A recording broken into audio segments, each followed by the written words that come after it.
Près d'un mois depuis que l'accalmie était enregistrée à Kimpese, après les 3 jours de manifestations de la population de Kimpese dans la lutte contre l'insécurité grandissante, vécue en date du 28, 29 et 30 janvier 2024 dans cette partie du territoire de Songololo que Kimpese. Dans la nuit du mardi 27 au mercredi 28 février 2024, la population de l'ancienne cité de Kimpese a vécu les pires de sa rêverie, marquée par la visite des hommes armés non autrement identifiés ayant causé un blessé et des morts dont un motard nommé Kelly d'une vingtaine d'âge qui a été cruellement battu dans sa domicile par des hommes cagoulés munis des armes à feu. Et dans la matinée de ce mercredi 28 février de l'année en cours, les motocyclistes en colère devant les bureaux du commissariat territorial de Kimpese pour dénoncer cet acte ignoble causé par ces malfrats.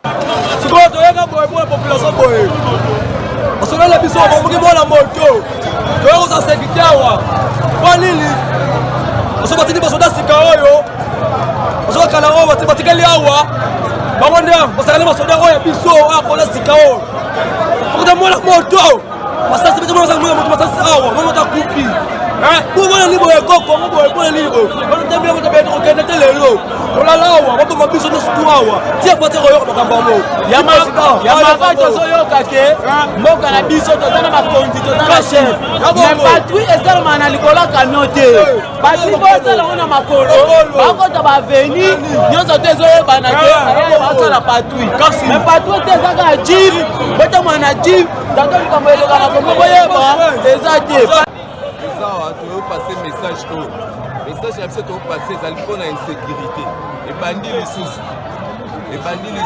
et c'est le roi solution mo ezate bato si kabaye mais solution za raté sur le monde zele kanga mi ba moto telemi puisque ba bomi moko ya moteker ba bomi na ndaku na nzela te isa konti na ndaku na ye ba kotelie ba bomi pe ba potoli moto na ye yango moni nzela ndenge kanga mi boyo ba moteker ba telemi po esali biso pasi nde babomi ndeko wana ekoka kozala mpe ngai to yango wana omoni totemi eza mpona insécurité oyo eleki yango tolinga topase message oyo bakonzi oyoka ke solution ezwama te donc ebandeli nango kaka lisusu po soki okutani na policier na patrouille abotoli soki telefone soki moko azwi est-ce eza solution oyo bozweli biso to eza nango makambo tozalai nango. Face à cette situation, le nouveau commandant de la police nationale congolaise peine céder la place. Le commissaire supérieur principal, le colonel Ngondolo Selenge Jean-Paul, appelle la population au calme et leur demande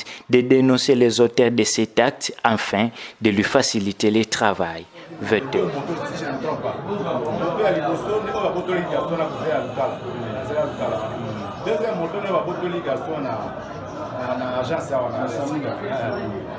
Troisième de Laurent, produit agricole, l'élex n'a pas de bêtises, il y a des produits qui sont comment on ne peut pas quand on va bêtir, ça c'est un élément de la position que ben on a côté vraiment fleuri sur une année de la vie on a malade.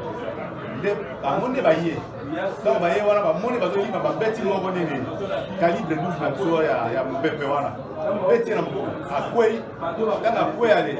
Il y a position là de temps abimisa ça c'est dit cartouche là comme ça il y a à récit quand même au terme à ce que le calibre maintenant c'est ça la bureau on a des chefs de ba les gros ta ba les mains sont baillés ba landi ba ko ba parana biso beta ba faire awa ba dit il faut pas côté ce garçon mo wa c'est dit dolba trois places de ba côté ba quatrième de ba côté mo tuna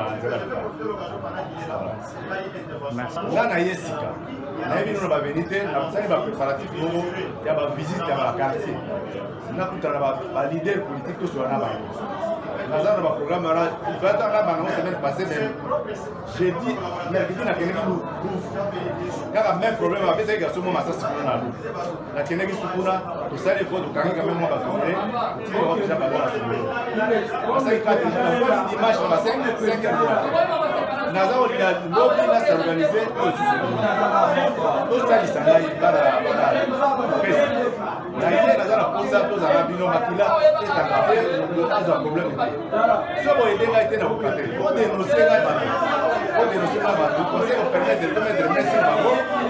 Tranquillité au côté de la ville. Avec son expertise et de la bonne collaboration, le colonel Alexis a fait le tour de la nationale numéro 1 avec les chevaliers de la plume des différentes chaînes de la place pour calmer la population locale et leur demande d'enlever les pierres et les pneus brûlés qui servaient à la barricade de la route pour enfin permettre la reprise de circulation sur la route nationale Kinshasa-Matadi avant de rendre une visite de réconfort à la victime, M. Lutondele Basakisa Lenat, à l'hôpital général de référence Ime Kimpese. Il s'est de signaler par ailleurs qu'un blessé et des morts est donc le bilan enregistré dans les passages de ces inciviques dans la nuit du mardi 27 au mercredi 28 février 2024 à Kimpese, territoire de Songololo dans la province du Congo central. Au service de sécurité de fournir les efforts pour que la sécurité soit de nouveau consommée à Kimpese.